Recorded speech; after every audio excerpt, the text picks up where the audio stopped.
முட்டெல்லாம் கொடுக்க விரும்பல, ஸ்ட்ரைட்டாவே சொல்லிடுறேன். போட்டலாமான்ட்டானுங்க. எனக்கு தெரிஞ்சு எந்த சிஎஸ்கே ஃபேனுக்கும் பெருசா ஃபீலிங் எல்லாம் இருந்திருக்காது. நினைச்சிருந்தாங்க அப்படிதான் இருந்திருக்கும். என்னதான் நியூ டீமா இருந்தாலும் இப்படியா. அப்புறம் கேப்டன் ருத்து பாப்பரப்பான ஸ்டிக்கர் விட்டு அண்ணதான் ஆர்ட்ஸ் வந்து அடியில சொல்லிவிட்டான். சஞ்சு டூபே வேர்ல்டு கப்ல என்ன மாதிரி ஆனானுங்க. இங்க வந்து சனி முடிச்சிச்சு பாத்தீங்களா. அதுவும் இந்த டூபே பைய வேணுனே ஈகோல ஆடிய நடை கட்டிட்டான். அழகா மாத்திரையை சஞ்சுவை ஆட விட்டு இருந்தா மாத்திரையை விட்டு சுரு சொருகிருப்பான். ருத்து நீ ஓப்பனிங் ஆனாதான் சூப்பரா இருக்கும் அப்படின்னு எவனோ ஊசு பேத்தி ருத்து ஓப்பனிங் அனுப்பிச்சு விட்டாங்க. ஏதோ பிளம்பிங்கோட சித்தப்பா பையன் ஓட்டனால தப்பிச்சோம். என்னன்னா ஆர்சிபி 49 சிஎஸ்கே 59 இருந்திருக்கும். இந்த ரன் அந்த பேய்க்கு வந்தா சூரியவன்சி பயலுக்கே பத்தல. பிச்சு பயங்கரமா இருக்கும் போல. சிஎஸ்கே பேட்ஸ்மேன் பயங்கரமா கஷ்டப்படுறாங்க. நான் பார்த்தா 15 பால் 50 போற அந்த பையன் டெவால் பிரேவிஸ் மட்டும் ரெடி ஆகலன்னா நம்ம பொழப்பு சிரிப்பா சிரிக்க போது. இந்த வருஷம் ஆர்ச்சரும் பர்கரும் சும்மா எடுத்துன்னு வந்து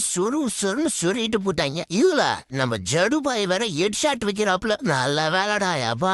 நான் வேற காலையில ஆஹான்னு வீடியோ ரெடி பண்ணி வச்சிருந்தேன். என்னவோ எனக்கு தோணுச்சு போட வேணான்னு போட்டு இருந்தா சண்டே சுடிச்சிருக்கும். ஒரே ஒரு நல்ல விஷயம் என்னன்னா ஃபர்ஸ்ட் மேட்ச், அதனால ஏதாவது பண்ணுவாங்கன்னு கொஞ்சம் நம்பலாம். அப்புறம் ஏப்பா மும்பை இந்தியன்ஸ் 13 வருஷமா நீங்க யூஸ் பண்ண தாரக மந்திரத்தை இப்போ நாங்க எடுத்துக்கலாமா? ஃபர்ஸ்ட் மேட்ச், அதனால சாமி கூட்டம் டாயாப்பா.